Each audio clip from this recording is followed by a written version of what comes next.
It is in the sports ground when I was playing cricket that my first spiritual experience happened. And I had never had any idea that something from inside is capable of giving such detailed, precise guidance. I don't want that type of a God who asks me to leave everything. I want that type of a God who will help me to enjoy all the beautiful things of the world. The divine that we are seeking is not only there above, that divine is within you also, and you can be guided by that divine in every step of the way. The goal of education is all-round development of the child. In practice, there is a total neglect of the child and its nature. Integral education is learning to observe oneself. We thought we know about ourselves, but when we actually look into yourself, see how much less control we have over, for example, the impulses of the body. Our country as a nation is going through an identity crisis. Can you conduct an entire nation based on a belief system? Impossible. Can there be an experience within which I can relate? I can look at a person and say that, hey, you have experienced it, I have experienced it. There is a power within. There is something so beautiful within everybody that knows much better than all the belief systems put together. It can be done throughout India. It can stand on that one single principle that there is a divinity within. Shivda is one of the most sincere sadhaks that I know of. Today's conversation that you're going to be witnessing, I can promise you, is going to be completely absorbing. You're going to feel like you're with him in that journey. Shivda is going to be talking about his years of growing up and then where did the spiritual turn began in his life and how he started walking the path of spirituality and then discovered the next step on the spiritual path, the integral yoga. And from there, how the dots in his life connected to today leading as the director of the Sri Aurobindo Foundation for Education and Research. In this podcast, he's going to be talking about the very core of the new education. Not an education which is purely centered around academics or skills for making money, but an education which can truly and fully lead to national integration, but also the integration of one's own being so that one can come alive in one's full potential. In this podcast, we are also going to be exploring certain modern day problems like loneliness, anxiety, depression, social media addiction, and how they can be approached from a deeper, profound yogic perspective. I highly recommend you to watch the podcast till the end because there are these many little nuggets that can really help you to listen to your own intuition, to help you in your own spiritual awakening.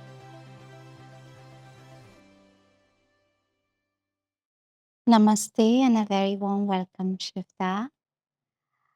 I'd like to begin with asking you a little bit about your journey. I remember when we were trekking in Madhuban. That's the first time I heard about your story. It very deeply moved me. It very deeply inspired me and touched me. And one of the things you had spoken to me at that time was that many times on the path of integral yoga, we make a mistake of just discarding traditional yoga. But Sri Aurobindo's yoga begins where the traditional yoga ends. And in your journey, you decided that I first want to learn the traditional yoga before opening myself to Sri Aurobindo's yoga. So that I very vividly remember. The second thing I remember in that journey that you had shared was a little emotional incident where your mother was unwell, but at that time, it was like being on a crossroads that whether do I get emotional at that time and go back because you were probably being seen as somebody leaving the family for the spiritual path, which is how a lot of families in India interpret, understand spirituality, or to make a decisive step in the direction of, no, this is my path. And I feel anybody confronted with that situation And the moment you had shared that with me, instantly in my mind, I put myself in that situation and I was like, oh my God, that's very difficult. I don't know. I really don't know. Like, there are instances which are very difficult. Whenever I see videos of early Aurovillians coming with little babies to a barren land, I don't know if I could have been an Aurovillian like that. Don't know. I don't know. This is an answer I really don't have because I came young, without responsibilities, without children. It's been a certain way. But had I a child in a barren land, I don't know. If I'm at a crossroads, my mother is in the hospital, I don't know. It's very difficult. So how did you get that conviction? Where did you get that inner voice? What told you that this is it? And prior to that, even your journey of Chinmaya mission, and then how did you discover Shribindo? You used to hide Shribindo's book. All of that I want to hear because I found it very, very inspiring. Yes, with that. Yes. So the toughest question of what should we leave in order to go towards the divine is something that I think every sadhak will have to face at one point or other in one's life. And if one can start a little from the beginning of how does one enters into spirituality, that itself will define and give answers to all the tough questions which will come later. So how I entered into spirituality, a little bit of background, because I also had a lot of instances where I have to leave something in order to acquire something, but the nature of leaving is very, very different. For example, you leave school in order to get into the college. Now, you don't hear people saying that, why do you have to leave school in order to college? But it is a natural order of progress. It doesn't mean that the school is completely left out, but you absorb it and then you prepare for something more. So, in my childhood, I grew up in a multi-linguistic environment. So, my mother is from Chennai and she grew up completely in Tamil Nadu in Chennai. My father grew up completely in Kerala, and both of them belong to a Telugu community. So they got married, and I was born in Tamil Nadu, but I grew up and had my entire education in Kerala in a place called Palakkad, which is on the borderline. It is within Kerala, but in the borderline of Kerala and Tamil Nadu. So I grew up in such a way that whenever I speak to my mother, mother chose to speak to me in Tamil. So I'll speak in Tamil. The moment I turn around and start interacting with my family people, it has to be in Telugu. So something of the Telugu culture also got into me. When I step outside my house, and because it is Kerala, I have to start interacting with people in Malayalam. And therefore, Malayalam culture also got into me. And this is a very good beginning that we are not too identified with one culture, one language, one people. It immediately widens you to looking at other people and accepting them as they are. So this growth happened, and I was put in a government school. And one of the first thing that I noticed in the schools is they make you sit from morning to evening on a chair. And that was so suffocating for me. I've been dying to get out of that school. It was, in a way, a kind of a torture for me. And I used to look forward to the evening 4 o'clock bell when I will be released. So I will go out. I will have to release the energy, the physical energy pent up in me. So I wouldn't even come back to my home. But on the way, there are little gullies next to my house. So I will go there. I will start playing cricket and all the other games that were there. When I come back home, it will be very late, and I will always find my mother standing right at the gate with a small stick in her hand that why didn't you come directly from school to the home? And it was not okay, but still I needed that release of energy, and I will tell her whatever lies I could tell. But still, gradually I found a way of meeting the challenge because in our house in Kerala, it's a house with compound wall, and a lot of trees are grown. So there is a tree that is growing very beautifully right in front of our house. I found a way of As soon as I come in, I will climb up the tree so that my mother won't get a chance to beat me up. And I will stay there until she cools down. And then later I found a way of jumping from the top of the tree into the first floor of our house and get in there. Wow. And then, so I had this question, why doesn't my mother let me play for some more time? And then every time I encountered all the other members of the family, they all were of one voice. You have to study, study, study, and nothing else.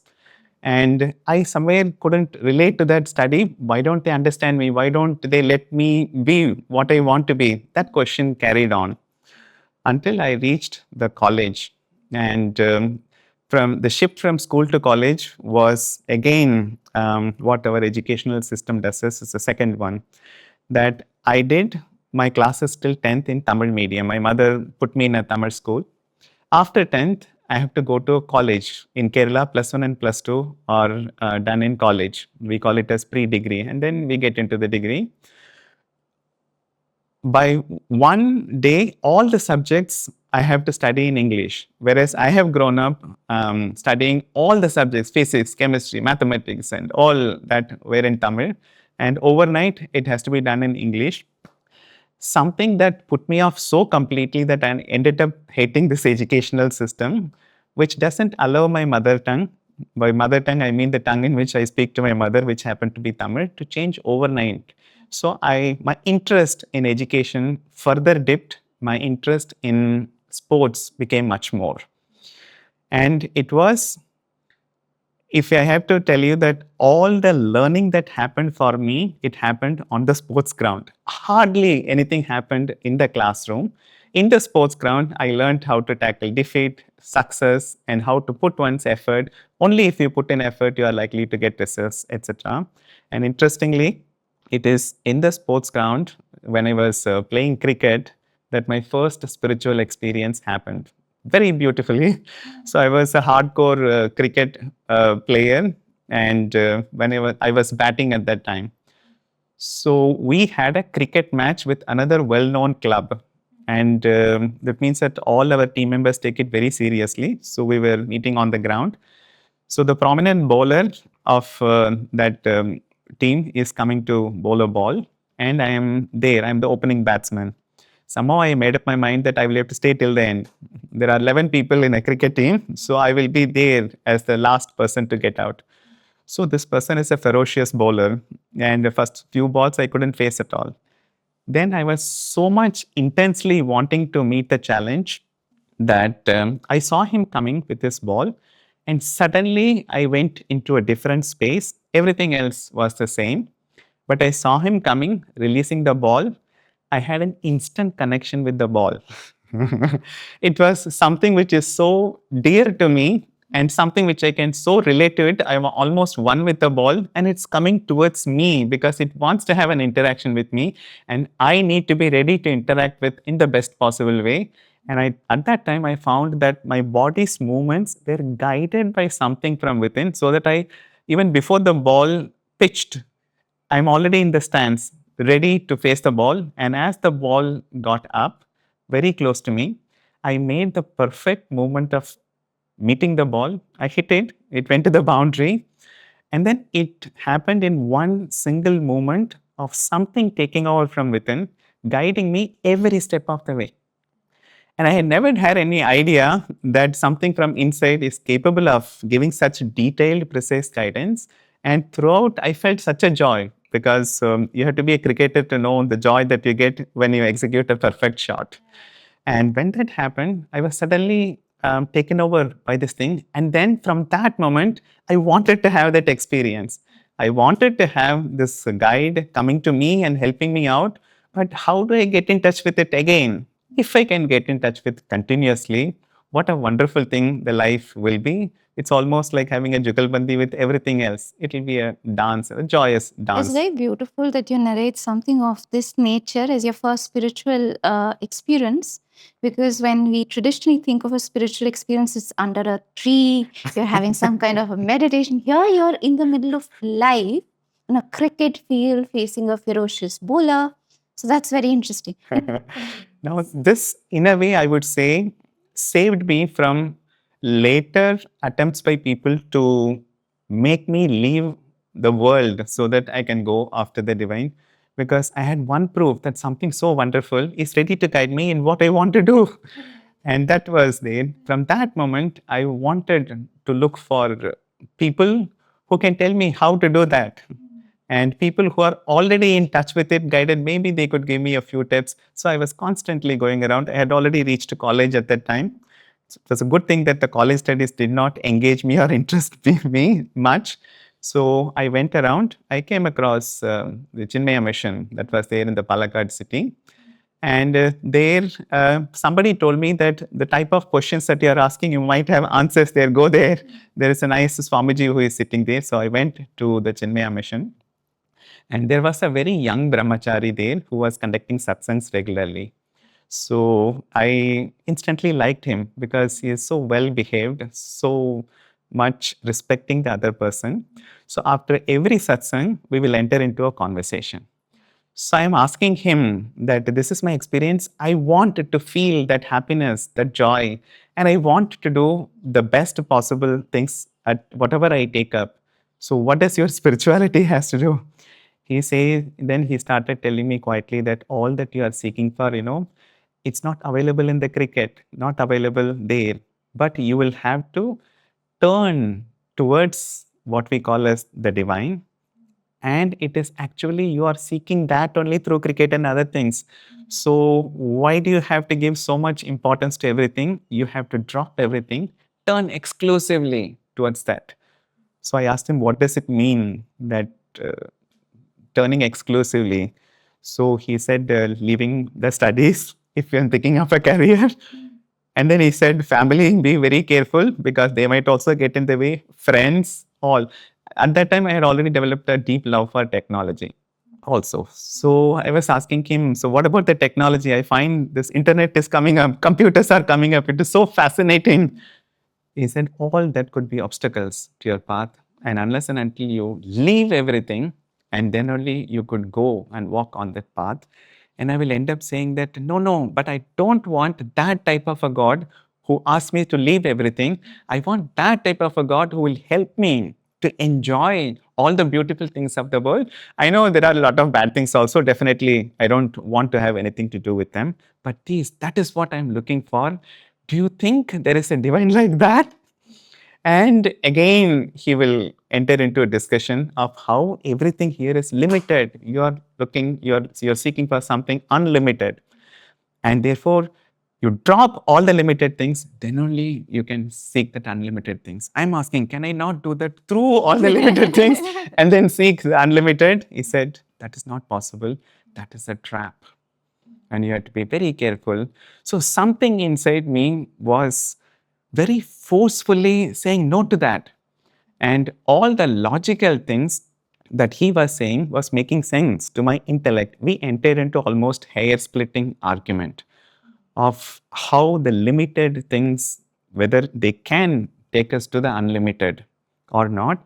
And logically, it is impossible to say that limited can take you to the unlimited.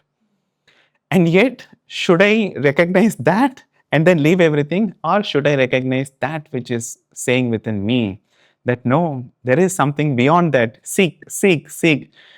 It became my question every day and every night. I used to go to sleep with that question. I used to wake up that question.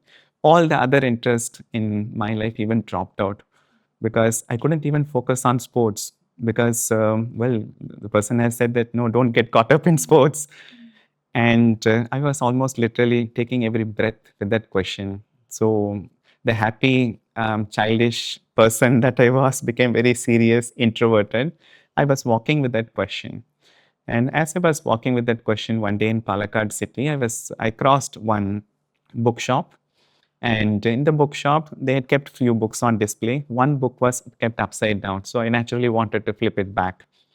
And when I was doing that, I felt like reading what was there on the blurb, the backside which was up. And there was a sentence which was given that the divine that we are seeking is not only there above, but he is very much here within the world. And not only that, you can get in touch with the divine who is in the world, because that divine is within you also. And you can be guided by that divine in every step of the way. And then I said, my God, and this is what I have been seeking. And it has become an intense seeking for me. And then I immediately looked, who is the person who has said it? And beneath that quote was the name Sri Aurobindo. So, and it was, I think it was by one Professor Shivakumar Mitra on Indian nationalism or something, as far as I could recollect. So on the blog, he has quoted one quotation from Sri Aurobindo, and that quotation had only one sentence, but it ran for 10 lines. And I didn't fail, though I was at that time, I was literally hating English because in my college, they wanted all the subjects to be studied in English. I decided not to study English at all. I will stick to my mother tongue. That was it. And yet, it's quite, I'm sorry, I'm interrupting. Quite an unbelievable story you're telling me, because we worked on the integral education portal together, and you were one of the reviewers who was so particular about English. Yes. So particular about editing, so Yes. detailed oriented. Yes. And I feel one of the only reviewers who actually reviewed it in that kind of depth. So if you tell me you used to play, you didn't like studies, you didn't like English, I'm like, this is a different person, because I always saw you as somebody very serious, sincere, and very detailed oriented. So yeah, it's very different. Anyway, That's because I happened to get one of the world's best English teachers. Who the teacher is, we're just figuring it out. Yes. So when I saw that name, I went to the internet. At that time, internet was available only on internet cafes. I had to pay some money, searched what are the best books written by this person. I want to read first by reading the best book by this person. And then I will see if it is worth going for other books also. I want to go deep. So I found out that one of the best books by this person is called The Life Divine. And I said, I must get this book. So I went to several bookshops in Palakkad. None of them had this book. So I said, this may be probably not a book sought out by people, so I had to be doubly careful. Then I went to one shop finally, and then he also said, sorry, I don't have any book. So I was about to leave. Then he called me, Cheta, please come. I think there is something here. So he brought a book, which is almost covered with dust. So I found this book, it's in the corner, and just see whether this is the book that you're looking of. And I took it, and the very size of the book intimidated me. I knew it is more than 1,000 pages completely there, and Life Divine, Sri Aurobindo was there. I said, yes, this is the book. But I couldn't confirm it with him because should I purchase this big book? But something within me was so much pushing. I need to know what he has said. So I said, can you give me a nice English dictionary?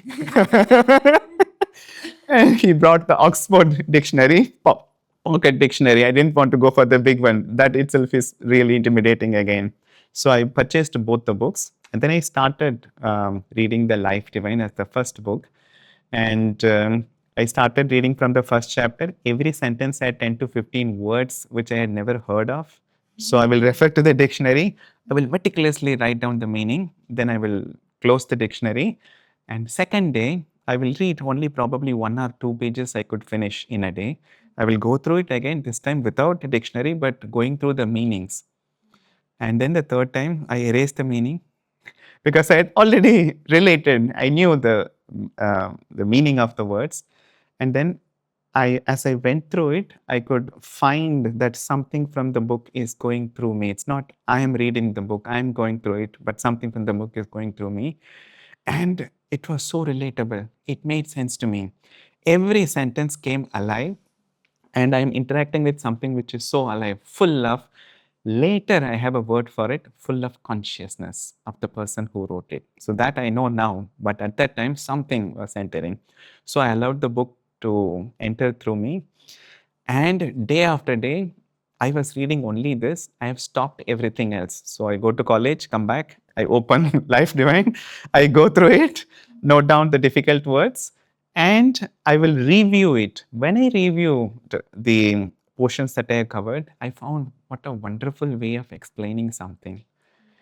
And every time I started a new chapter, the first paragraph will tell you, summarize in one paragraph, in one sentence even, what he has covered so far.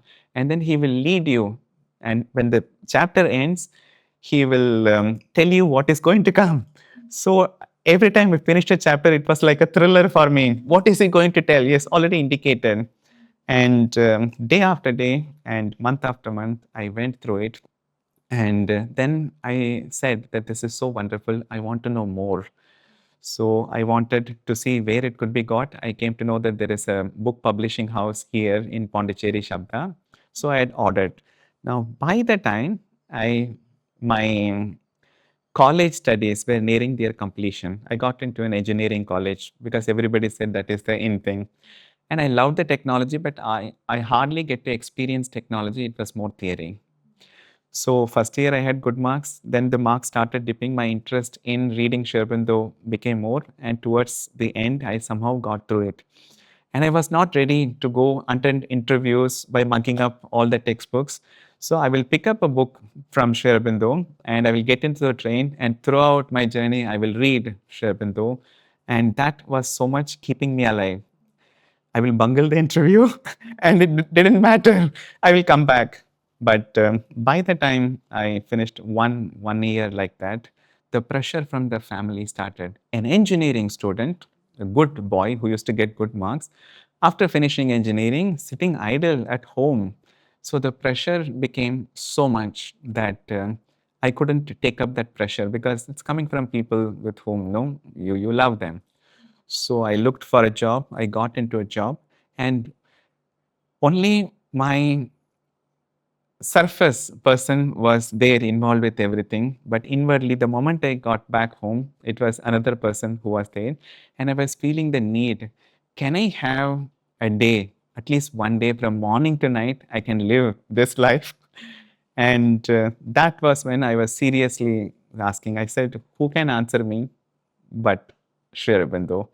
So as I was reading some of his book, with that prayer that I want to practice it, where do I begin? Then I came across this sentence that which Mother is quoting Sri Aurobindo, that Sri Aurobindo's yoga begins where the other yogas end. And I said, I don't even know the traditional yogas. So if I have to start Sri Aurobindo's yoga, then I have to see what the other yogas look upon as the ultimate. And later, Mother also explains. So this is something that I read much later, that once you take up Sri Aurobindo's yoga, you move through 3 stages. First stage is the stage of individualization. You build your personality so that you can do what you want to do. It's so important. And the traditional spirituality might tell you that you're building up the ego. It's okay. Now it is only in Sri Aurobindo I said, build up an individuality, even if it is the strengthening of the ego, that is necessary for the growth. So his famous quote was, ego was the helper. So at some point, building up individuality is necessary. Build your own way of thinking, your own way of feeling, your own way of doing it. And in that process, you have to go against a lot of people, but necessary for growing up your individuality. And then the second stage, Mother says, after developing all this, you give up that individuality to the divine. And then she says, this is where the traditional yogas end. See the beauty. You want to give up everything. You don't want to have anything, any baggage with you, your family, your career, or anything. And then you have to completely surrender to the divine so that you don't exist, only the divine exists. And they stop there. That's the end. And then Mother says, no, that's only the second stage. In the third stage, the divine is very well capable of taking up your life and guiding you in such a way that you can be a completely transformed individual so that every moment of your life can be a moment of joy. And then she says, it is for this that we have come into the earth, not to leave and then go and then identify with the divine and merge with that so that everything is left as they were. Now, that was what was hitting me. How do I start it And the answer was that, well, you have to reach the utmost of the traditional yogas. Then I looked all around. Who can tell me? Then I remembered the Chinmaya mission, Swamiji, with whom I used to have conversation. So I was looking around a place where I can stay in the ashram and go through the sadhana and then experience their ultimate. And I wanted to then start Sri Aurobindo's yoga because my objective is to start Sri Aurobindo's yoga. And if traditional yoga is the starting point, I have to do it. So I ended up in Chinmaya mission and I stayed there for 3 years, going through almost a variety of aspects of the traditional spirituality. Until that time, I did not even respond to the traditional spirituality. Being a youth, we don't usually respond to pujas and bhajans and all the things. But when I was there, at every moment, coming from Sri Aurobindo's background, I found new meaning in the so-called rituals. So one wonderful thing that has happened is, in that ashram, every day starts with the Ganapati Puja. And one Swamiji does it. And one day the Swamiji left there. So he said, Shivakumar, you have to do the puja. I had no belief in puja. I don't feel like sitting in front of an idol and then go through 16 steps of the puja. So it is called Shodasha Upachara Puja. And you have to do 16 things. And it's a very beautiful way of entertaining, let's say, a guest whom you really want to come to your house.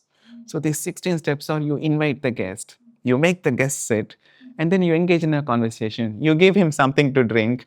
And when I went through this 16 step, I could much more relate to it if it were a person and not an idol. So when I sat in front of the idol of Ganeshji, so whatever little I could feel, I said, Ganeshji, I don't feel like doing this to the idol, but if you are there somewhere, to you, I am doing it, not to the idol. And then the moment I started the first step, you have to invite. And immediately the whole atmosphere changed. It's like somebody has come. Only it was not a person, it was a presence. That's when I knew how to relate to the gods and goddesses. They are presences first and foremost, to whom we can give whatever form that we want to. There is a truth in the form also. And once I felt the presence, it's much easier to communicate because I felt it so concretely. Then I did not know how the puja ended, but after the 16th step is over, I didn't feel like getting up from there. The 16th step is you have to send away the guest. So I sent away and the entire atmosphere went back to the normal one. And I was wanting to have that presence. And a lot of things opened up in that 3-year period. Was I got to have a first-hand experience of what the traditional yogas could do. And another one was, even in traditional yogas, the inner guide can still be made active. And what I could experience in the 3 years was, in fact, even to go through the traditional yogas, if you can get the guidance from within you, then you can go through it in a much, much better way. So in that 3 period, that was the first time I'm living in a collective space which is, at least outwardly, spiritual. This is what I was looking for, morning to night, in a spiritual atmosphere. And that is when I understood the challenge of the traditional yoga too, because there is a divine and there is you who is the ego. You just have to put down your ego completely and then open up to that. And I found that practically how difficult it is to do it step by step without a guidance from within. And there are so many ego clashes which were going on. And so while going through it, and Sri Aurobindo is not accepted in traditional circles, so I have to keep my connection with Sri Aurobindo the Mother very secret. So I will have to go back to my room, then only I will open up and then read Sri Aurobindo the Mother. When I step outside, there was a study of Upanishads were going on. Bhagavad Gita is going on. Chinmaya mission is too good with it. So all this were going on. Along with another beautiful thing had happened. I was also learning Sanskrit from a Sanskrit teacher. And then part of it, they had thing called chanting, Vedic chanting. You might have heard about that Vedic chanting. So because I was almost an inmate, I had to learn that Vedic chanting also. So I'm telling you how the inner guide kicks in and how much it is necessary. So one brahmacharini was there, and then she said that I'm going to teach you Vedic chanting. So every day morning we started. There were other 2-3 people also were there, inmates. And when she started the chanting, Vedic chanting goes in a very rhythmic way with accents. There is an upper and there's a lower and there's a double jump. It's very beautiful when you hear the Vedic chanting. I was enamored by it. Such a beautiful way, I must learn it. So the first day, I tried to replicate what she was trying to do, but I couldn't get it properly. And I went all over the place. The high was low and low was high. And she had a good laugh. When the second day she started, this time you have to be more serious. And then I said, yes, I want to learn. And the next day also it went here and there, and other people quite nicely picked it up. Third day also I made such silly mistakes that it was a laugh riot for her and other people also. And she said that you have to be more serious, Shivakumar. And on the fifth day, she said, sorry, this is not your cup of tea. I think you will have to give up this one. And I was so dejected that how I couldn't accept that, no, I'm not capable of doing this. So I, with a lot of sulking within, I retired to my room. And then I turned to the guide within. See, nobody is wanting to teach me. Can you teach me somehow? I don't know. You make somebody come who understands me and then who has a little more patience. And otherwise, I don't know what I'm going to do it. So the next day, no new teacher came. So I picked up the chanting book, went into their hall and opened it. I said, wherever you are, inner guide should be coming from within. You have to teach me, and that's it. There's no other way. I don't want to learn it from anybody else. I'm going to read it, you correct it. And I started chanting the very first verse. And then from within, when I had to go up, I was pushed up. When I have to go down, I was pushed down. When there was a double jump, there was a nice guidance coming from within. And it's not a guidance which is verbal, but through action, somebody was like a baby carrying me. Hey, you have to go up and then you have to go down. Within 45 minutes, I knew how to chant. And then I came out. And then the next day, the brahmachari's class was going. I just walked in and she was looking at me. I told you not to come. I said, you have to listen to this. And then I started chanting. All were taken aback because it was so beautiful. She said, who taught you? I couldn't say what I wanted to say. But I said, in my room, I tried something. And the next day I tried something. It worked. And which also was a confirmation for me that there is a guide within and you have to follow it. And this is something which is necessary if you don't have a guide physically sitting in front of you. So I was almost nearing that 3-year period. And by the time there also the pressure started mounting.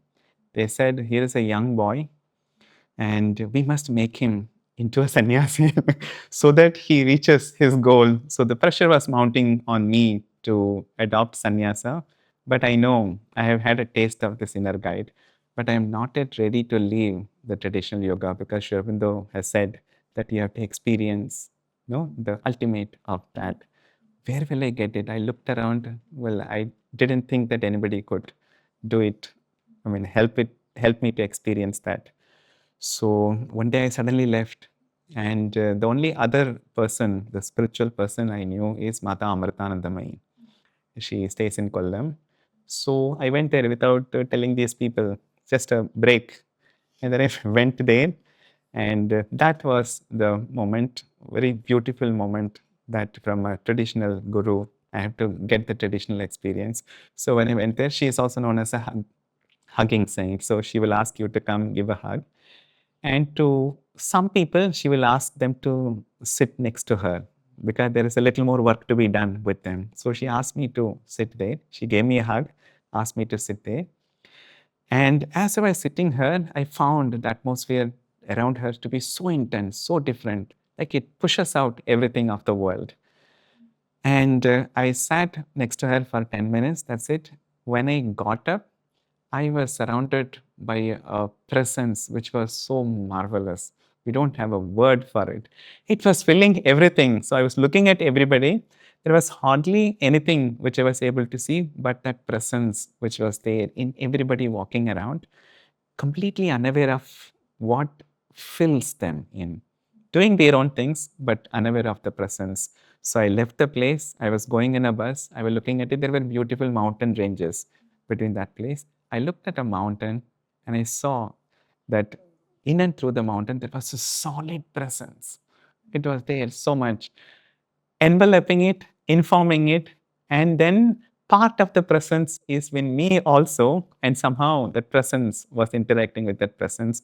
And that experience stayed with me for a long time before other things came. And then as soon as I came back to the ashram, I knew that I have my stay here is ended, and I will have to now take up Sri Aurobindo's yoga.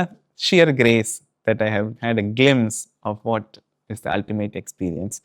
So it was much later that I could give names to it. The presence of the Atman or Brahman, all those words were just words for me at that time. But the presence was what I would like to name it. And then I was there and I did not know anything about Pondicherry, where Sri Aurobindo, the mother, had stayed. I felt like coming to Pondicherry, and then so that I can tell everybody that, hey, I'm ready for Sri Aurobindo's yoga. Now you can teach me the integral yoga. So I was going through several people, asking them whether they know Pondicherry, whether they know Sri Aurobindo and the mother. In traditional spiritual circle, the moment you utter that name, they are a little careful. They say, no, we don't know. And then they will go away. Something in Sri Aurobindo is threatening them. And it was much later that I could pinpoint, because here is somebody who bluntly said that you don't have to leave the world to achieve God. It's in and through it that you can reach God. But even that is only half step. The God can be brought down here and you can change everything. And that is why we came into this world. That's a little difficult to accept. So I was sitting there and suddenly one lady came and she said why are you here? You should be in Pondicherry. And then she left. So I went after that lady and she disappeared. I caught her in a breakfast room and I asked her, what was that you said about Pondicherry? She said, I never said anything to you. I never came to meet you in the morning. Then immediately I felt that it was something else or somebody else. And that was the second clue which I got, that the inner guidance, it's not that we have to get everything from the inner guidance alone, but it is capable of arranging the circumstances too, so that you can take the right decision, but you have to feel that. So at this time, what you had mentioned earlier, so my staying with Chinmaya Mission is not known to my family. So after finishing my college, I entered into a job in Coimbatore, and then middle of the job, I left everything and then went and joined the ashram by writing one postcard to my family that, see, I'm taking a break. Don't worry about me. I'm going to come back, because I knew that I'm not meant to give up family. At least not the conventional way of, living. I don't want to be a part of your family, because I loved my family. I loved my brothers. I am the last of the 4 children to my parents. And we had our fights, but especially my sister, it's too difficult to fight with her. She is so loving. I tried many times to fight with her, but impossible. So it was a relatively good family, fortunately. With only one thing, they not had any exposure to what could be called as spirituality, within quotes. It's okay, they will worship it, but they will not allow it to enter into their household. Just keep it outside, or bring it very carefully into your puja room, worship. The person who goes into the puja room is the same person who steps out also. You continue your life. Don't allow it to enter your everyday life. That is too threatening. It will upset the way you live. So either outside or puja room. So it's a typical family is what I would say. So somehow they came to know that I have gone to the Chinmaya mission, and my mother had a heart attack. So one child going, not because I had gone there. You see how things work? Because this became known to the other family members also. And then they came and said that, oh, your son ran away to an ashram because he didn't like the family, didn't like the life. That was hitting my mother so much that she had a heart attack. So she sent my brother so that they could get me back to it. And that was a moment which was very, very difficult for me personally also. that the people whom I love, they are suffering and they are thinking that I have taken a wrong path out of all goodwill. And I can understand why they are thinking like that because I've lived that life. But they can't understand me because they have not lived this life, what I have been going through. So I should never ever be critical towards anything and everything that they say. So I had a conversation with my brother, and inwardly that was a very challenging moment for me because in Shirbindo's yoga, just as in traditional yoga too, surrender is very important. Until that time, it was a word for me. So I have to surrender your family to the divine, and then your career, your entire life has to be surrendered. Okay, going and sitting in an ashram means I have surrendered everything. That was the impression that I have. But at that time, my family is coming to me. Am I supposed to, in the name of surrender, say that, sorry, I have nothing to do? You be separate and my life is separate. Should I do that? That is where inwardly something said that, no, I'm not supposed to give them up. And at that time, I did not know what to tell my brother. And that was the third instance when the inner thing again came. I was sitting and then he was sitting. That inner thing spoke to him that, after taking the break, my love for my family has become much more genuine. I love you and the mother in a way that probably you even couldn't imagine because I know now all of you completely, but I have something important to do. I want to finish it, and I assure you that I will come back. And this is not an excuse to send you off. And I knew very well that two things could happen. One, they will treat it as an excuse, and something terrible could happen to my mother because I have not come back and I'm saying some excuses. Or I go back to them, and already it's very difficult for me to see people suffer. So I might say whatever they say. You have to look for a career, and already had where having a career you left in the middle. Next is marriage, and this is this one. This is it. I knew from within that not that marriage and career is bad, but because I had to finish a work, I will have to give more importance to the work, and then I will have to learn to relate to all these things. So it is not leaving, but embracing them in the right way. I'm learning that, and I have to learn it. And my guide within me is indicating me that, bacha, it's too difficult for you to learn this when you are there because your temperament is there. You are a little too soft. And for you, you learn this and then learn the right way of embracing them. And I told my brother that my love for my family has increased.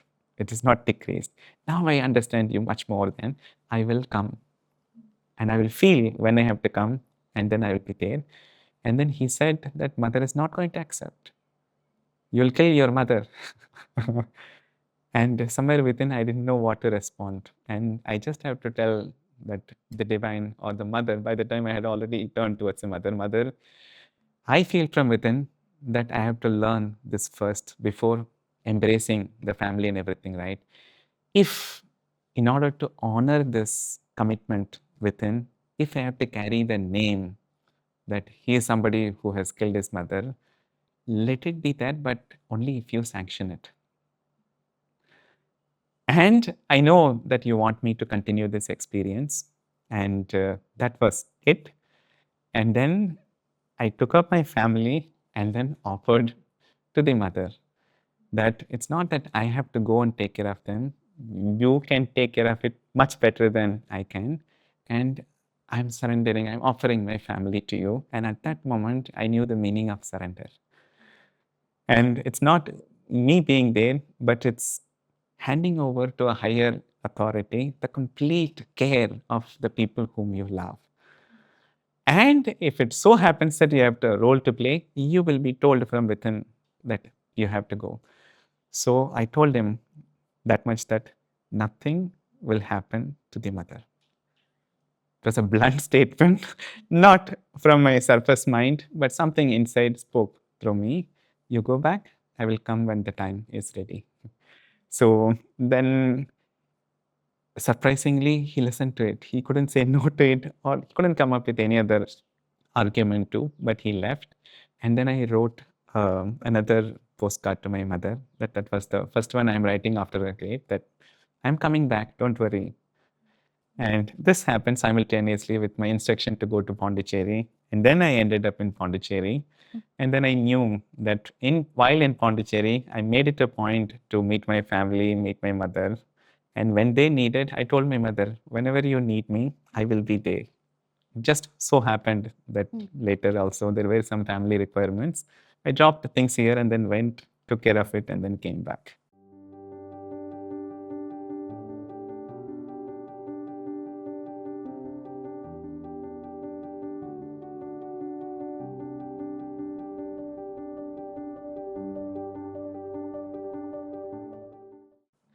So it's a I big have story. a lot of questions coming, but we'll start with now you've landed in Pondicherry.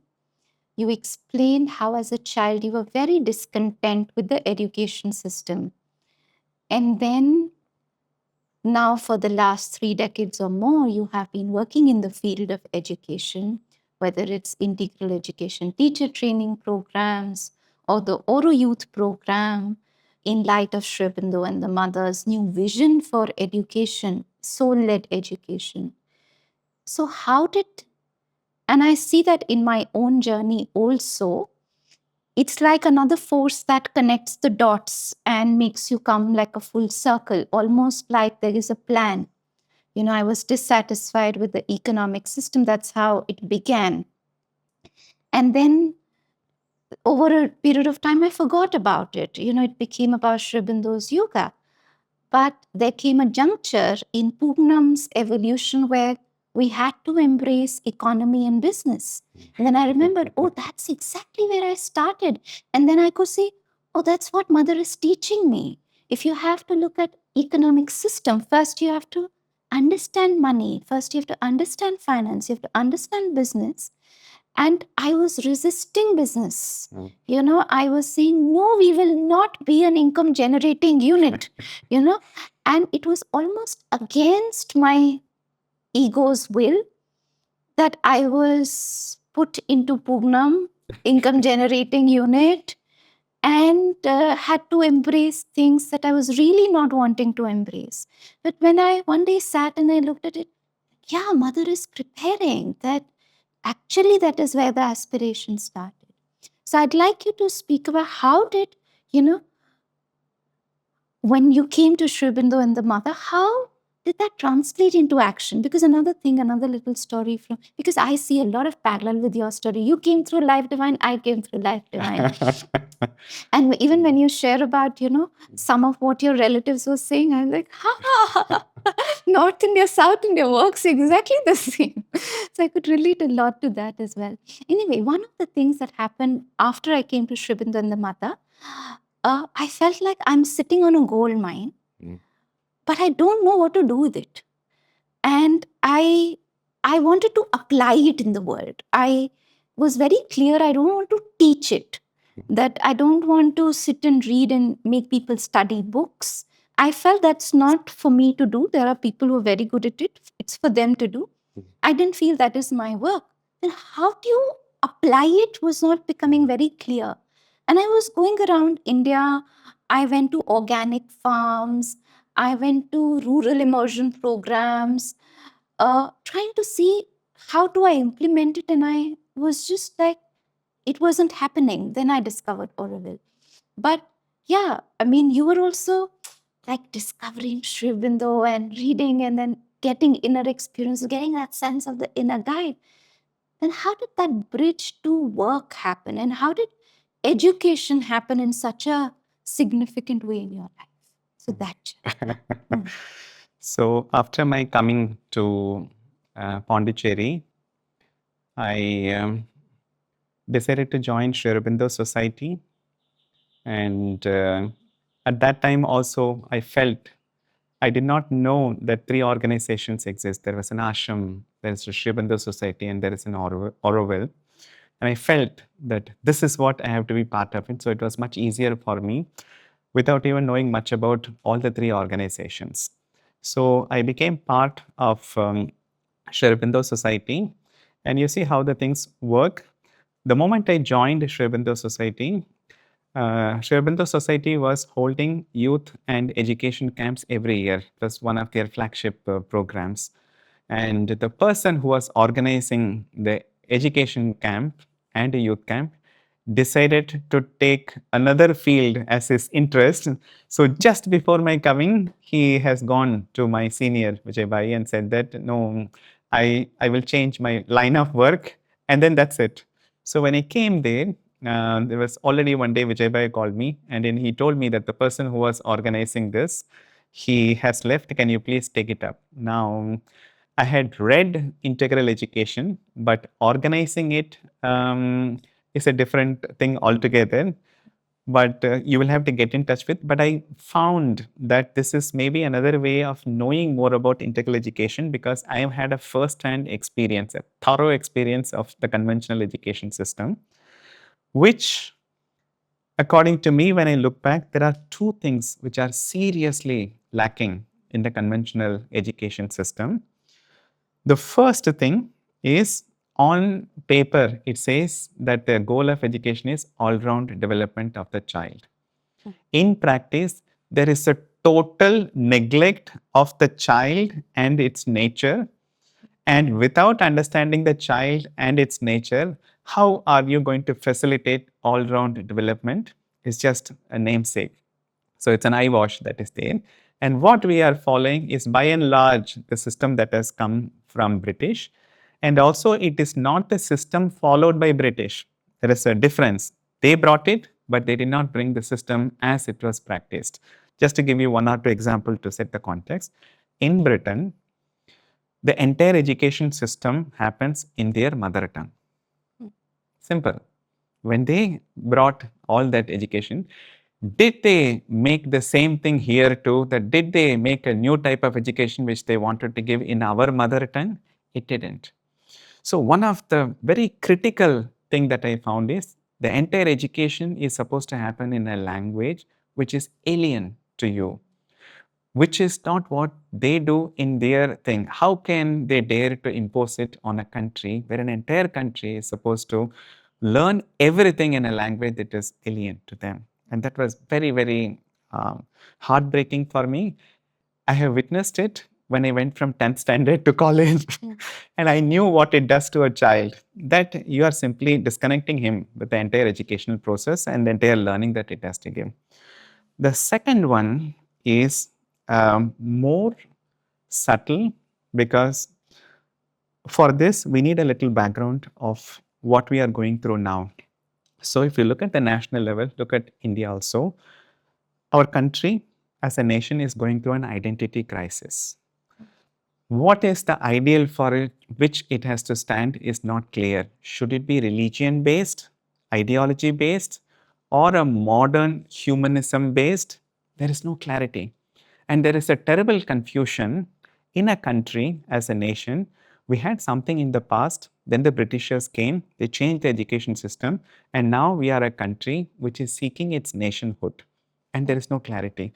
Now the question becomes critical, because if you look at the majority of Indians and call them as, let us say, Hindu, if you look at Hinduism as a religion, should the nation follow and formulate its laws and conduct itself based on this religion?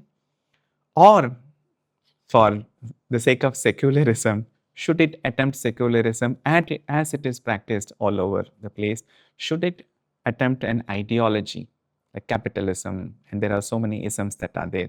Latest is the humanism. Or based on something else? We have no clarity on this one.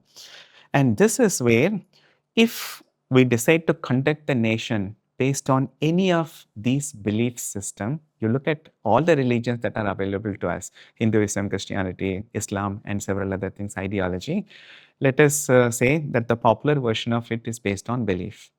So, can you conduct an entire nation based on a belief system? Impossible, because everybody would like to stick to his own belief, and eventually they are bound to fight with each other because it's a belief system. And now a more serious question comes. Then in India, probably it is not possible to have a nation which is guided by a single idea, because there are too many things that are there. Or can we look at any one experience which is common to everybody, irrespective of their background? And it is not to be found in the belief system, it is to be found within themselves. Is there an experience which, whoever it is, Christian, Muslim, whoever it is, whatever ideology, okay, can there be an experience within which I can relate? I can look at a person and say that, hey, you have experienced it, I have experienced it. Can we take out?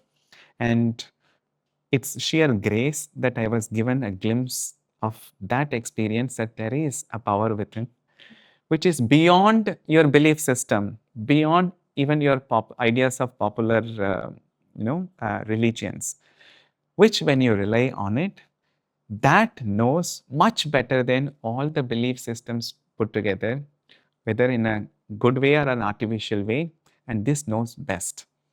And if we can rebuild our national life based on that one idea, that there is something so beautiful within everybody, not just in the child, but even within the teachers and within everybody also, and make it as a starting point for an education, we have a possibility of looking at a nation which is united based on an experience which can be common to everybody.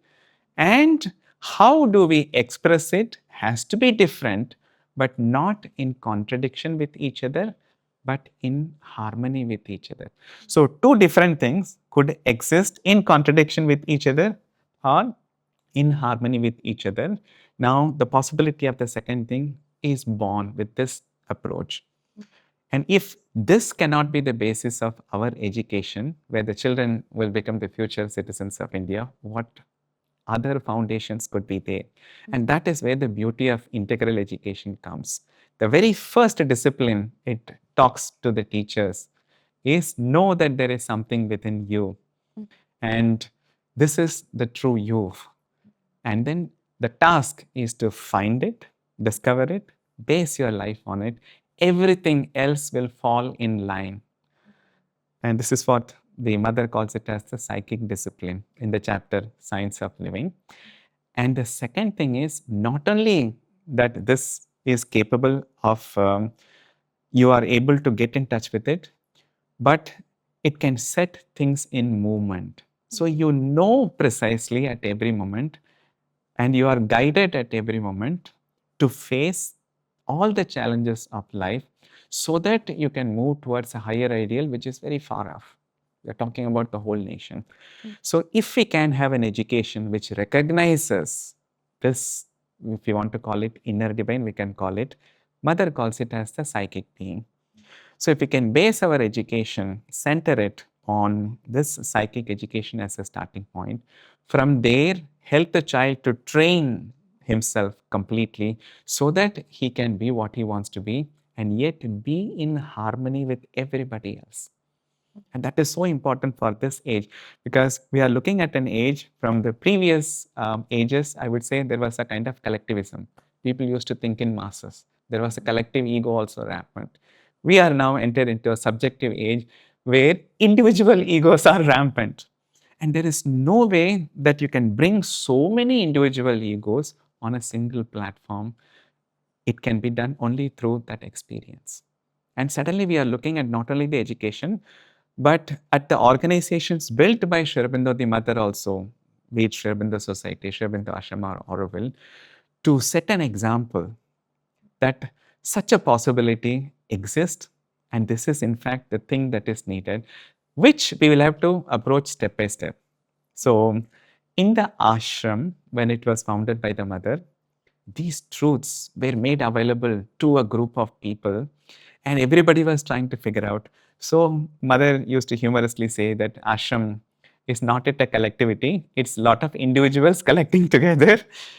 And when they feel that they are one single collective, then the next part of integral yoga, the collective yoga, will begin. And we are reaching there. And that is why mother didn't stop by establishing the ashram. She started Sri Aurobindo Society also, so that before a bigger thing could be attempted, can we have an organization where this is practiced from top to bottom? So in an organization, you're looking at a hierarchy, vertical. There is top somebody and then this. And can we have this approach where everybody relies on the inner guidance and then achieve harmony within a single organization? We are not talking about the entire country. And if that could be done, that could be a tremendous starting point for the mother's next step, Which is the city. which is a city full of people who will be so completely driven by their ego, because it's important to develop the ego. That's part of our game, and we have to recognize that they have to be themselves, their individuality. And the next step of taking up that individuality completely and surrendering to the divine. So can we do that at the collective level of a single city? We are not even talking about the nation now. And that is how Aurobindo came into being, which is an opportunity for everybody to look at it. Now, this also is the task of the ashram. When somebody asks the mother, it's very simply, can you tell me what is the main work to be done in the ashram? She said, working on the ego. So you see, the working on the ego is one continuous thread in the ashram, in Shivakumar society and Aurobindo, only at a multiple graded level. And once the Aurobindo experiment also reaches a certain stage, we can stand up and say that we have done it in one city. It can be done throughout the India, so that we can present our country, our nation as a country which, even though it is so diverse, it can stand on that one single principle that there is a divinity within. And if we rely on it, we can express ourselves in such multiple ways and yet not be in contradiction, but in harmonious way. And we will be presenting an example of the possibility of a nation to the whole world. And so that in the all of the world, every nation don't have to replicate outwardly what happens in India, but replicate inwardly the principle, which is the same. In the age of subjectivism, work on ego, build a collectivity until you have an entire nation based on that. Now, this is the fantastic idea behind integral education, and it needs to be brought down. And this was my learning, especially when I decided to go deep into integral education. As I went deeper and deeper into it, I said, this is a fantastic way. And the integral education, as I saw it, had two aspects, so that it is not focused on what we have to teach children, but it starts with what we have to do with ourselves. Mother is very clear about it. In order to teach children, first thing, you teach yourself the same approach. Establish it within yourself before taking it to the children. And when you are going to the children, after the initial work is done, Sri Aurobindo gives three beautiful principles on how the methodology of integral education could be applied. First, don't go with the idea that I have to teach children, because nothing can be taught. You are there to facilitate the child coming into contact with his or her own psychic being. Other common word used for psychic being is the soul. So there is a technical difference, but that is, we can use that word, the soul within the child, and allow the child to blossom forth in whatever he or she is meant to be. And in that process, the first principle which Sri Aurobindo says, nothing can be taught, but you can facilitate. Nothing can be taught doesn't mean that, oh, I can't do anything and sitting back. The process of how to facilitate first has to be experienced within, that how the inner guide facilitates our life. The same thing, we have to bring it outside. When we look at outside, we know that the child is not a grown-up adult like me, but I cannot relate to a child like that. I will have to consult the child. And the child is a soul growing up. So all the innocence is there, fragility is also there, and you will have to learn to identify with that through a process of inner consultation. So that Sri Aurobindo gives us as the second principle, that you have to consult the inner being of the child. So the word used by Sri Aurobindo is consult the mind, but in the next chapter, he explains that the mind means the antahkarana, not the physical, vital, mental mind, but the whole inner equipment. Without it, how are you going to know that the child has something unique in him? And then Sri Aurobindo concludes that second principle saying, re-emphasizing that every one of us has something so beautiful within. And that the task is to discover it and help the child to bring it out. And that becomes the second one. And when you get into the nitty-gritties, identify with the child and start from where he is. He's a little being who is coming up with a lot of innocence, easily influenced by everything that is outside. So you need to create a protective environment for the child, which is so important. And in that protective environment, the child should be given utter freedom. In a protective environment, you can allow the child to have an inner freedom. In an open atmosphere, if you give freedom to child catches everything, anything and everything, and might even end up harming himself or herself. So it is important in integral education to create an atmosphere. And also might absorb all kinds of influences and become in that. Yes, and the influences we are talking about is not just physical influences where a child watches the TV and picks up. We are filled with those vibrations. So even if we isolate a child, those vibrations are going to enter into it.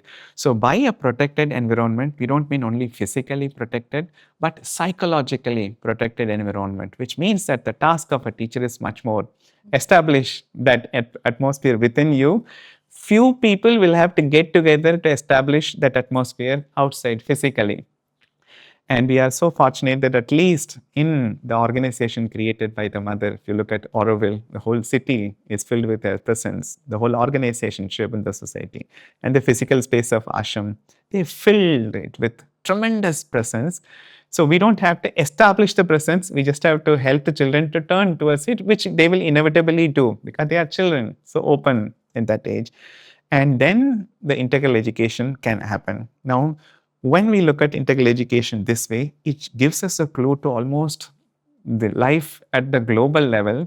And if we go a little deeper into it, we find a solution to everything in and through integral education. So that was why my turning towards integral education as a starting point towards integral yoga happened, and it is still happening. Throughout, when you spoke, one big theme that is coming out of your entire narration is the focus on the inner guide. We have a community of some 2,500 individuals, and we ask them, what are your living questions? Submit to us. We received about 500 responses.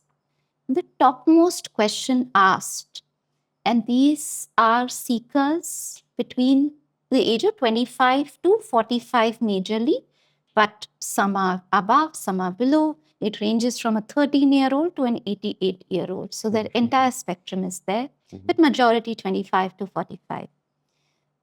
Urban, mostly Indian, in metropolitan Tier 1 cities. So that's roughly the demographic from which this question has come. So the topmost asked question was, how do you recognize the inner guide? Especially when all the pathways in front of me feel equally convincing. When I do the traditional pros and cons, this is also nice, this is also nice, equally nice.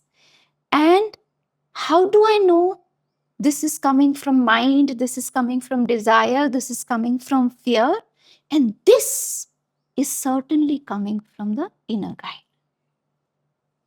Since inner guide has been such a recurring thread across everything that you spoke about, in fact, you put listening to the inner guide at really the heart of education as it is meant to be.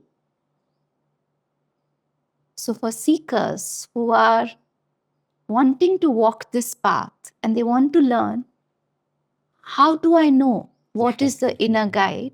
Yes. What would you have to say? Where does one get started? How does one know? So this has been my question too, as I got deeper and deeper into the integral education work. And this is a common question for all the people who come for training also. So one of the first thing that we have to learn when we enter into integral education is learning to observe oneself. We know how to observe all the things outside, but perhaps we have not paid sufficient attention to observing oneself. And integral education starts from that point when we turn our attention within. Now, the moment we turn our attention within, we are going to end up by very intimidating and confusing thoughts and crisscrossing emotions and the tamas of the body also with its own other demands also. We are likely to get lost in that turning within. One is lost. The other big thing we found amongst people, it's a little bit of a funny story. You would expect that, when you make people do a course, say on sincerity, Yes. by the end of it, they should feel more sincere. So we did a little survey. In the beginning of the course, they were like, yeah, I'm very sincere. By the end of the course, they were like, maybe not, I'm not so sincere. So I think a lot of self-judgment also kicks in. Yes. So yes, that also if you can address it. So this is exactly where we need the facilitation by the people who hold the space of integral education. That when we are taking them through the journey of becoming aware of what is inside them, one of the first things that hits them is we thought we know about ourselves, but when we actually look into yourself, so typically they start with, I know about myself at least 50%, which is the common substratum for everybody.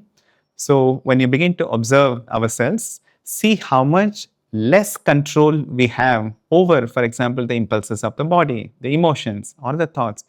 Well, you can't even decide not to have a thought. That's not in your hands. You can't decide to have one thought for a longer time. Emotions, it's completely in the hands of others. If they misbehave, well, it goes for a toss. If they are not very pleasant, you start feeling inside, maybe he is not opening up to me, and then we begin to.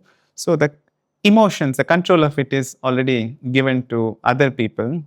And the body fortunately listens to us, but beyond a point, it will say, no, I want to do my own thing. Don't push me beyond a certain point. It needs a tremendous amount of discipline to make the body listen to what we have to go through. So the initial impression is that we know so less of ourselves. And that is not a conclusion, it is a starting point. We have to be very clear that why we are entering into the starting point is because we think that this is all that we are. What if I tell you that there is something more to you? And that becomes the entire quest. So we will have to definitely help them aware that things are not in our control, but there is something which we are yet to experience. So all the facilitators are, constantly talking about it. And especially if you have this workshop in an environment where the presence is strong, it happens very quickly. Within a span of 2-3 days, they get a glimpse of it. There's something that we are. Initially, they will say that things are very calm, quiet, things are happening so beautifully, there is beauty around, until they turn that all this is coming from the inside of people. And then they learn to turn to the inside and they get a glimpse of it. Now, once they get the glimpse of it, that is when we will have to help them to stay there for some time. So it is very important, because otherwise, if they get pulled out of this state by, for example, picking up their mobile phone and then enter into social media, start thinking about all the other things, we will lose them. So it's important to hold them in that space where once they've gotten a glimpse of something so beautiful, draw them out, make them do something from that space in a very, very small way, and help them experience the joy of it. So one example will be the Savitri paintings that you do, but you have to take them to the space. From there, you see what comes out of it, and drop the labels. I'm not a good artist. I'm not a good musician. I'm not a good at anybody. Drop it, because that belongs to the outer space. From there, and when they do even a simple, insignificant thing, it carries its own significance and joy. And that, if they get experience of it, then they are hooked. Then to help them to do everything from that space becomes the next part of introducing integral education to all the people who are looking for it. And gradually we draw them out. So from that point onwards, we introduce poetry, we introduce music, we introduce art. And especially music, poetry, and art have a special capacity to attune them to the deeper space and helping them to express from that space with least distortion. I have a follow-up question. Uh, What about individuals who are not yet a part of any learning experience where, there's a lot of co-holding which is happening that is facilitating that inner experience?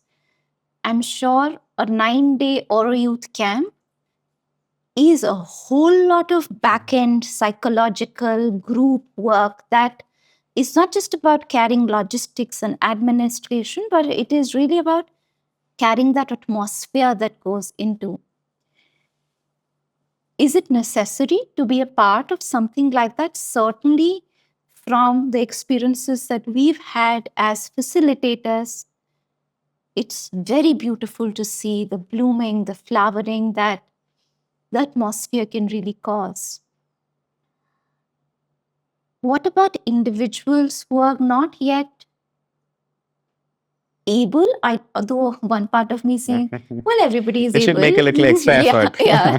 But they wouldn't know why they have to make that extra effort unless and until they've had the experience. And we are talking about before they have had the experience.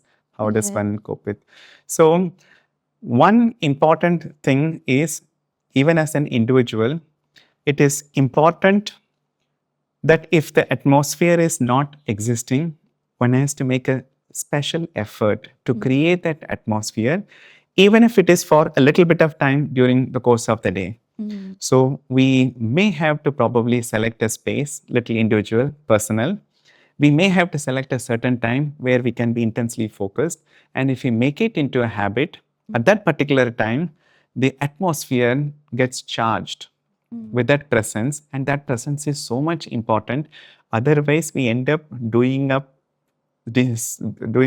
so many silly things which we might regret later. So this is a kind of a protective atmosphere for which the individual will have to learn the tools through which he can do it. And there are a few things which Mother has said. Even Tara Didi has said about reading Savitri, that don't worry whether you understand it or not. The very fact of reading it aloud without much disturbance, well, it is capable of establishing the presence. In the same way, there are so many other things also. A photograph of Mother and Shivakumar, if one is open to that. Now, that can create a presence. Reading whatever they have written at a regular time, that can create a presence. So each one will have to discover his or her own way. And this discovery by oneself is very important because we are talking about the creating an atmosphere which is necessary for the real practices to begin. So this is still initial practices. We have not gotten into integral yoga at all, but we are preparing the space ready for that. And once it is there, then a kind of deepening could happen, and that everybody will have to do it at their own pace. If they intensely want it, if they want to take the extra step, well, they can take the extra step of coming to either here or Ashram or Pondicherry, Shivakumar Society or Aurobindo, to spend a little bit of time as much as possible by themselves looking for that presence, relating to it. And it's not difficult as long as we are not in touch with anybody else in that space, but only Shivakumar, the Mother. If at all we have a few people whose work is that, then that becomes an extra help. So these are... I'm glad, you mention it like that, because most people come up with this question when they are in the middle of chaos and conflict and a big difficulty.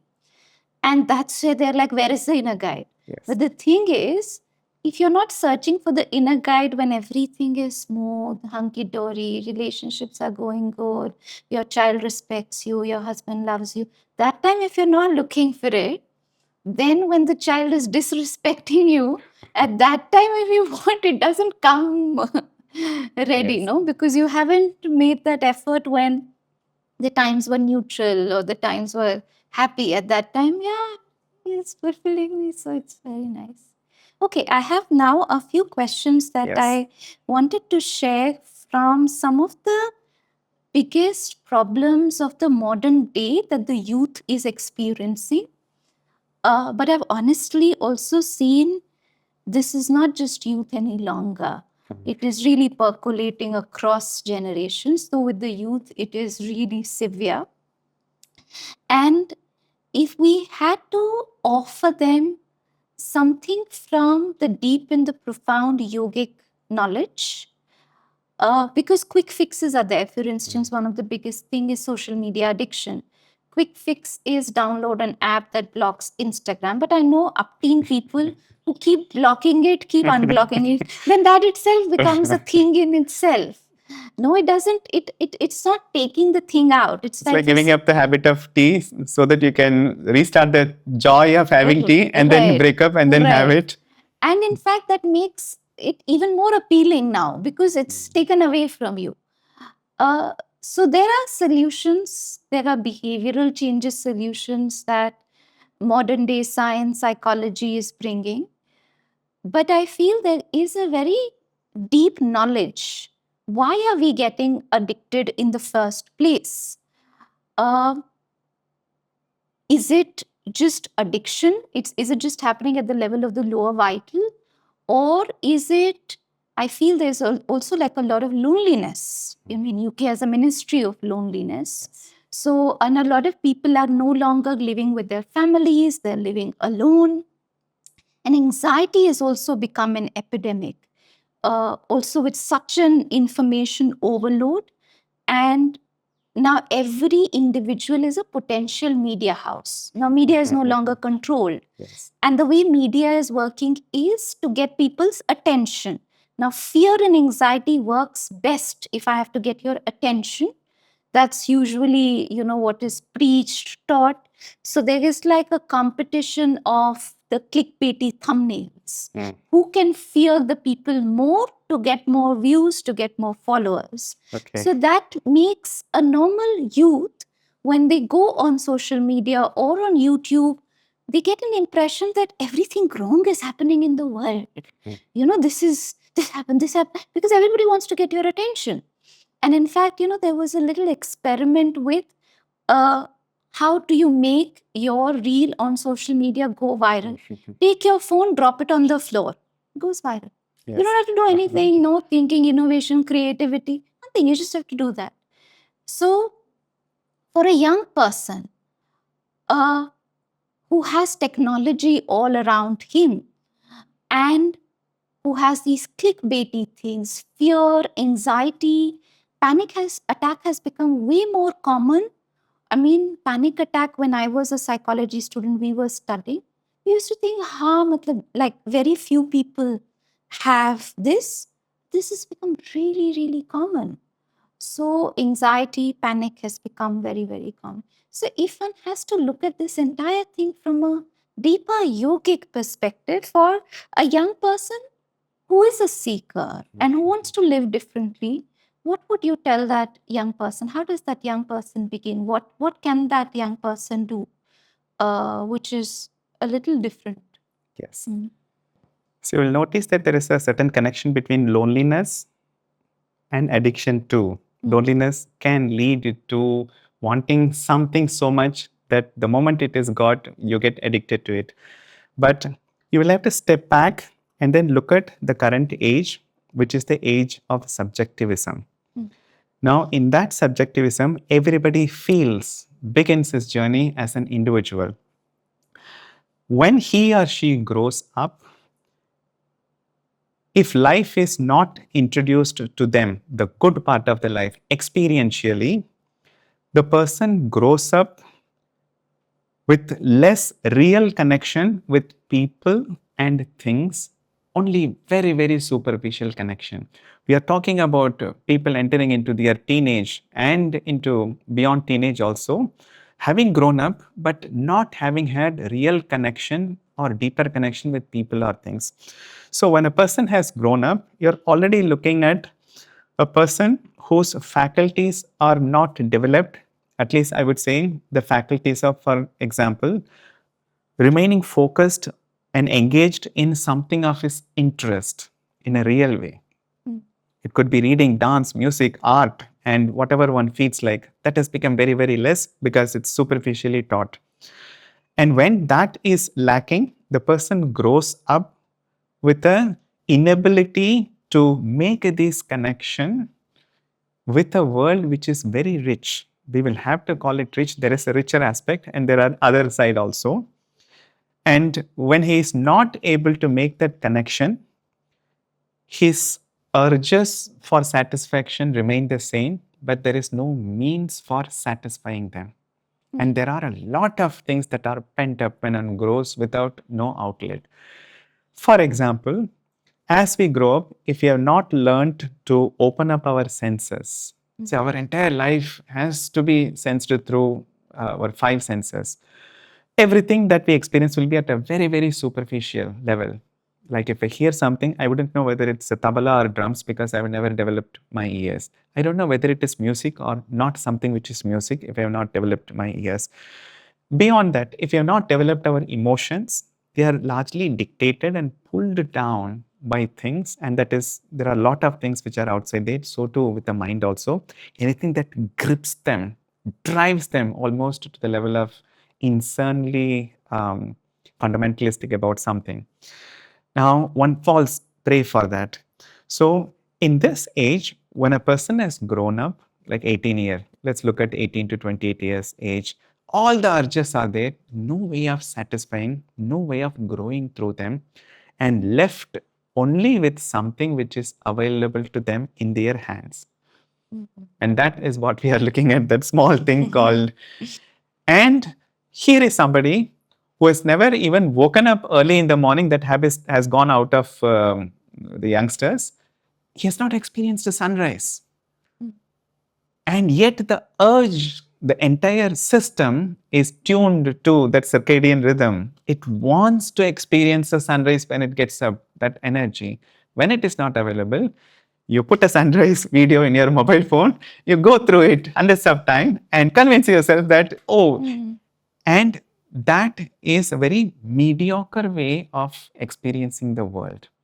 So sunrise is available, art, music, dance, everything is available, and everything is available in a very short span of time. The Idol, American Idol, this one, it's not more than 1 minute. You have to intensely get involved with something. And that level of mediocrity is accepted by the world. One of the first things we have to recognize. In that level of superficial way of experiencing things, a few people are excellent in representing that mediocrity. Within a short span of time, they can apparently promise you a lot of things, but in reality, they are not going to the depth of it. So here are a few people who, for example, who will learn only 2 songs. And only 2 songs, nothing of the music in its entirety or even the foundation of music. Practice it so well with the idea of performing. They can perform, and within a 3 minutes, there is an entire audience who is taken up by what a wonderful musical performance, without laying the fundamental things which will help you to experience music in its true depth and also in its true totality. And that experience is, believe me, it's totally different when you start from the scratch, but it takes years of getting involved with it. So once the mediocrity is accepted, people excelling in mediocrity and then catch people, and that is one of the dangers of this media. You get addicted to it because you have no other way of experiencing the real thing. And that is why it is extremely difficult work to get a youth away from this superficial thing and help him to turn within. And that is a stupendous task. So far as I know, it is better done in spaces where people have been working over years. In spite of and irrespective of their limitations, one can still undeniably can feel something beautiful when one comes to Aurobindo, when one goes to Samadhi, the ashram, or when one comes to Sri Aurobindo Society.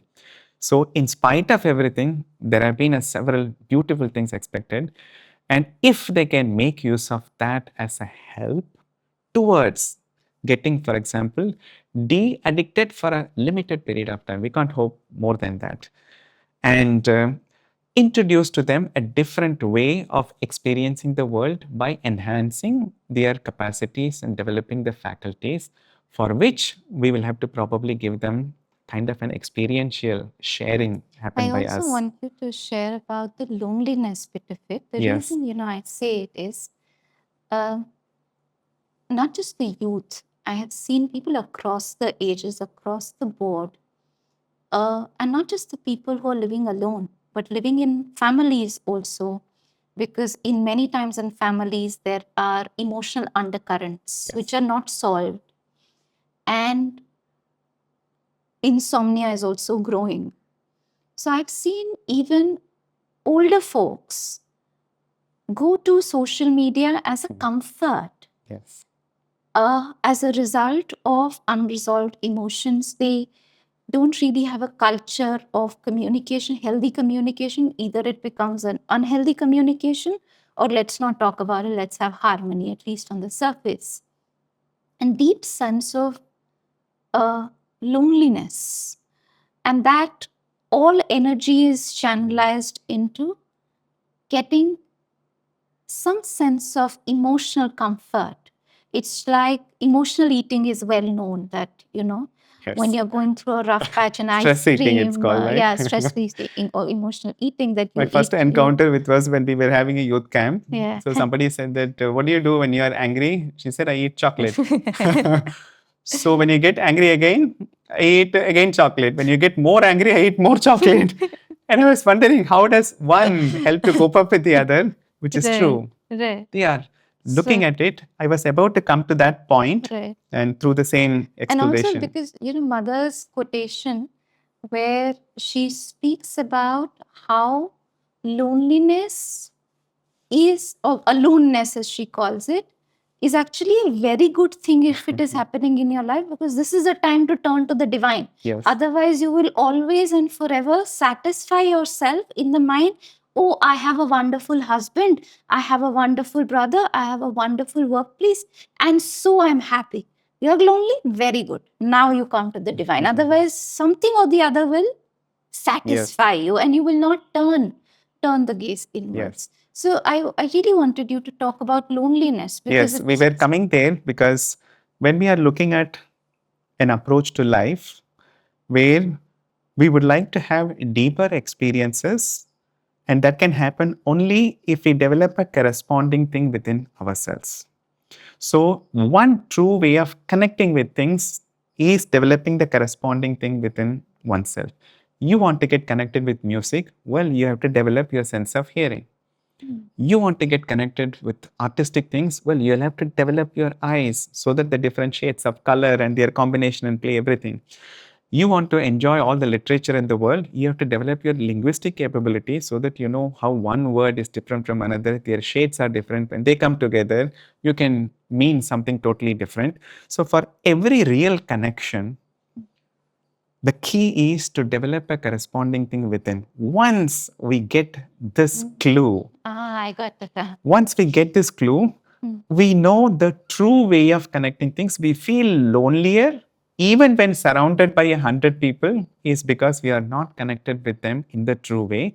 The superficial connection leads more and more disharmony, making us feel the loneliness more acutely, and every effort that we we make outwardly patches up things for a little bit of time until something from within comes up, and then we fall in disharmony.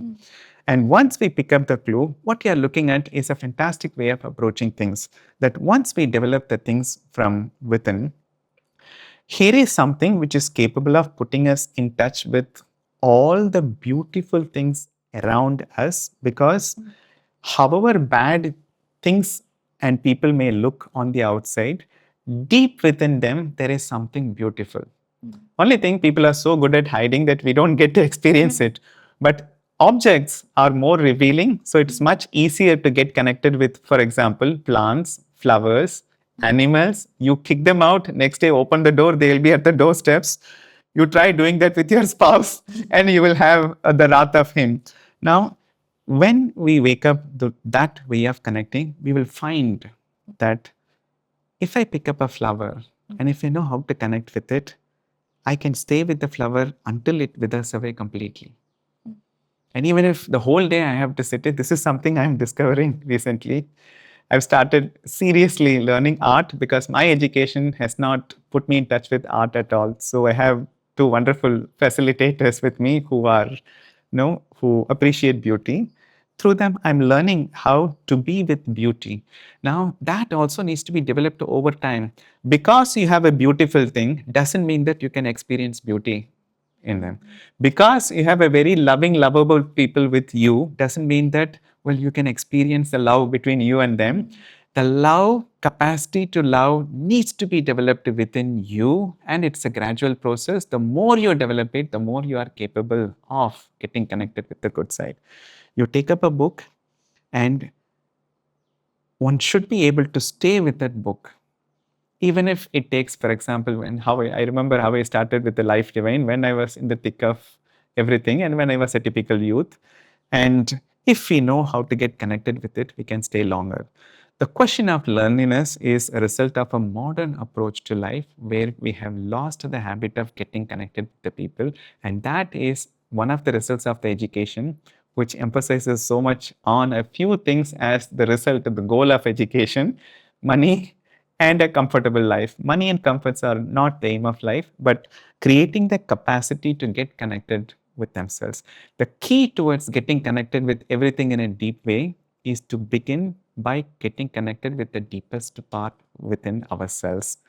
And for that to happen, if you have to stay away from everything for a short while, if that is part of your nature, go ahead with it. If you have to be in touch with everything or in and through your work, your family, your career, that you'll have to discover this part and get connected with it, well, we'll have to learn a way of doing it. And that is actually what integral yoga says.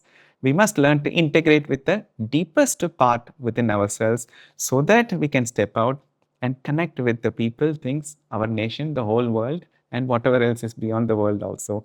So, as such a simple thing, when we look at and start reading Shivakumar, we are amazed. You said you're sitting on a gold mine, and this is the gold mine that we are talking about. It is so simple. But for people to experience the simplicity, we need to take them away. They need to take a temporary break. And that break is very, very essential, and make use of it for developing the deeper connection. And then we will never ever feel lonely. So I'd like to ask you one last question. We spoke about how there's a lot of fear, anxiety in the world. But at the same time, at least whatever first-hand experience that I've had of life, I really feel that it's a beautiful time to be alive. I have been extraordinarily surprised to see the seeking in people, just the number of people who are seeking right now, seeking spiritual depth, seeking spiritual knowledge. They may be stumbling their way through, but that quest is on a rise, most certainly. The number of volunteers we've received over the years, which means people wanting to give their time without wanting anything in return, that has been so heartwarming. And it has been way beyond my expectation. I still can't believe that it is happening so soon. And so many people are beginning to seek beyond the ordinary. 10 years ago, the seeking around sustainability was still there, but that too in a little bit of more awakened circles. But now this is very mainstream. This has become a very mainstream conversation. And I do feel like deep within, people are seeking. And just the number of young people who are not caring about money or title and want to do meaningful work for the world, that is really, really heartwarming. And then there is, the return of the war every once in a while. Yes. And social media addiction, the number of extramarital affairs, marriages breaking, loneliness epidemic.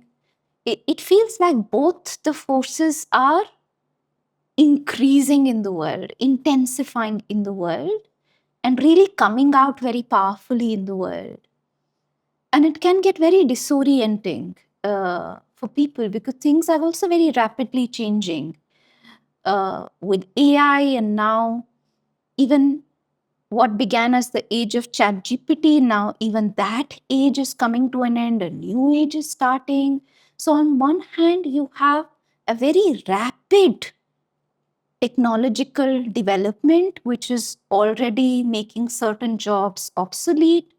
On one hand, you have a certain negativity also growing in the world, which is coming out in a, like how you described your childhood, or many times the way Manoj describes his childhood, which is he was just, playing in the ponds and doing, with the trees and everything. A lot of children, parents are making an effort to restrict screen time, but they are just flooded with screens all around themselves. So it's very difficult to have that kind of a childhood experience where one is, just playing in the ponds and, hanging on the trees, and a very different childhood also. So on one hand, one can say, largely speaking, some negativity is also rising.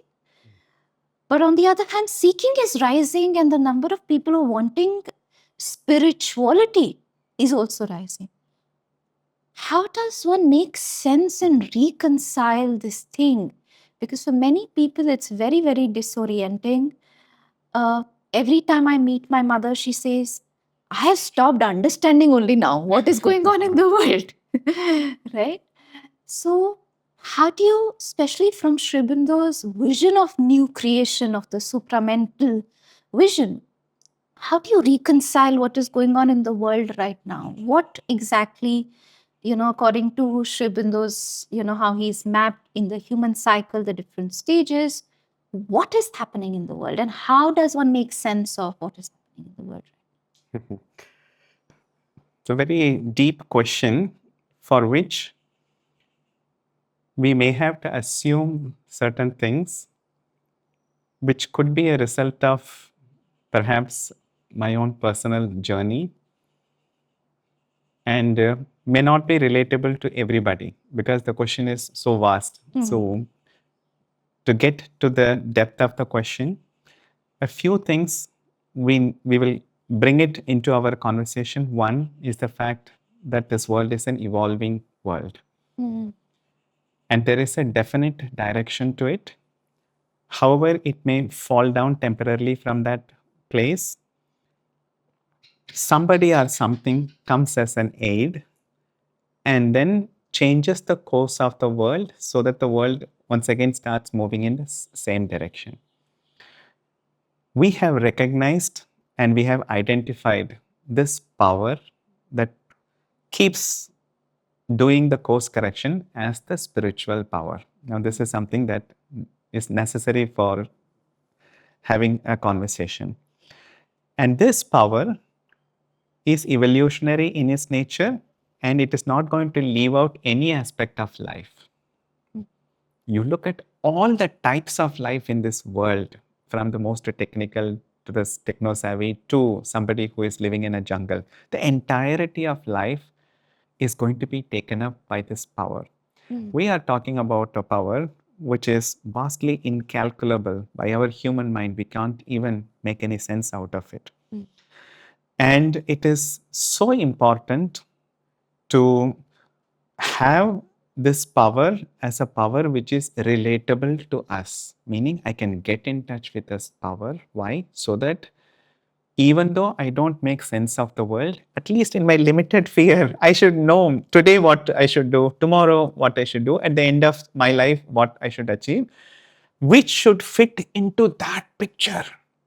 Otherwise, I'm going to be hit by this evolutionary force and I'm going to be kicked all around. I can't ensure because I don't know where this evolutionary power is taking us. And I can, to a certain extent, with more effort, I can figure out where I want to go, what I want to do.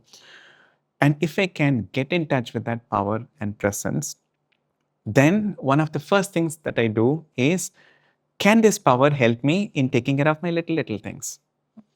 And if so, then I have a surer way of one, even though I did not figure out the entire world where it is moving, I can start with myself, where I am going, which is necessary before asking the question where the world is going and whether my going will it be aligned with the world's going? We cannot ensure it individually. At some point, we have to accept the incapacity, the limitedness of our way of looking at things, and we will have to learn to rely on something which is unlimited, takes care of everything, yet at the same time can help me in my everyday things too.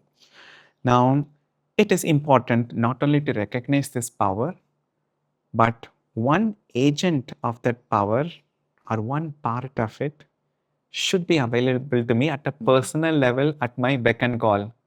Otherwise, I can't be reaching out to that every time and then map out my life and then try to fit it into it. So, the second assumption at this point, if it is an assumption, there is a need for something within us which is completely in sync with that and yet available at an individual level to every one of us who is meeting challenges left and right, getting caught up in this flood, which nobody has an idea of in which direction it is sweeping everybody off. To make sense out of it, it is necessary to have the recognition of that individual presence. Very, very important. And once we have a sense of that individual presence, the only thing that it makes sense is go for it so that you can figure out how you are fitting into the bigger picture. Or if you're asking questions, what should I do today and tomorrow? Both of the answers, the starting point is that. So starting point is not to start with questioning everything which is happening all over the country. Whatever you come up with, there are 5 people will say that this is how bad it is. The whole world is ready to tell you how bad and how irrelevant you are and how much of a failure you are. But the only thing which tells us that, if you want to put it in a contemporary word, how successful you can be, and that is the power within. And it is of such an important thing that we must, at whatever cost, will have to turn to that before figuring out anything. Which direction should India go? Hold on, not yet ready for it. Let me figure it out, this one. And we are not clear about the bigger things. So should I, in all my resume, in which religion should I belong? Should I put Hindu, Muslim, Christian? Before that, hold on. Turn to that power. Ask that power how you will have to be represented. First, what you are meant to be and how you will have to be represented so that it is completely aligned with that. So even the simple question, should I identify with Hinduism and say that I'm a proud Hindu? A lot of people are saying, or I'm a proud Christian Muslim. Don't be too much of in a haste before understanding, and that has to come from the inner guide within, because we have vastly underestimated the help that is given to us. Where is that help? It's not anywhere outside. You don't have to cross 7 oceans and climb 7 mountains to reach there. It is right there within. Knowing that it is within us, how can we sit idle asking all the big questions as if, these are big questions and relevant to me, and they are very valid questions and big questions.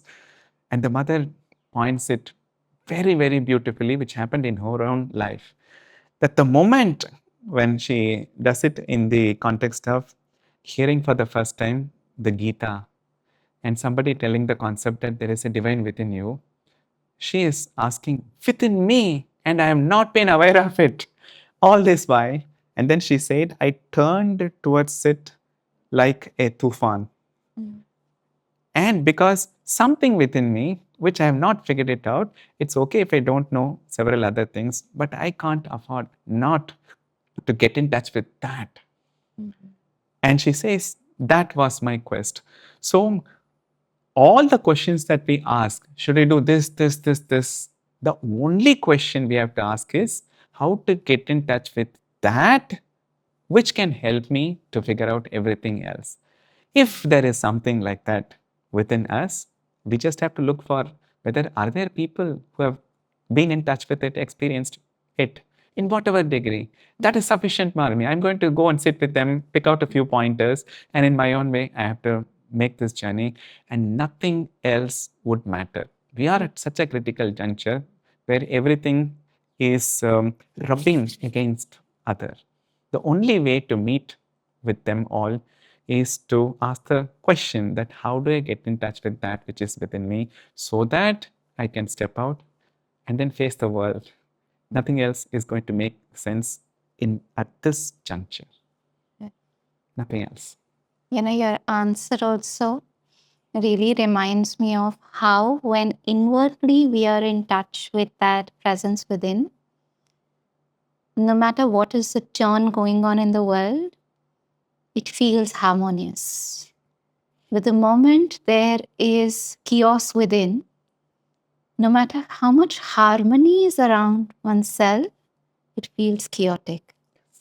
So indeed, there is a power which is, like you said, it's an evolutionary power which is leading the world towards a greater possibility, a greater evolution, a greater, diviner new world. And right now, things are in a bit of a flux. And the most important thing that we can do is this. And thank you for bringing that, because a lot of times we get distracted on the spiritual path. That it's about, it's like I can't figure out my own emotions, but world affairs, let's talk about that, no? That one has to start within. I feel the biggest takeaway that I could take from this conversation was just the importance of putting the psychic being, just the importance of putting inner guide right at the very center. Yes. So that was the biggest takeaway for me. And I hope that is what was for the viewers, other than the fact that there were so many little nuggets. And many times during your narration, I really felt so much into the story, so much with you, that it really entered inside of me. It moved me, it touched me. Many of your perspectives, the way you gave about social media, it was very different way of looking at the same thing, even though I know these things, but the way you illustrated it was for me very wonderful, of explaining it like that and understanding it like that, the importance of the senses to be in touch with life and how you explained it as mediocrity. So there's a lot that I learned from this podcast. I hope the viewers did too. With that, we'll bring today's conversation to a closure. And thank you. Thank you.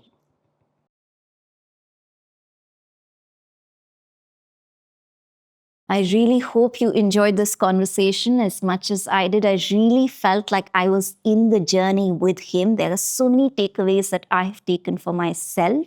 I hope you have too. Please share some of your key learnings from this podcast in the comments below. It'll help all of us learn from each other and grow together.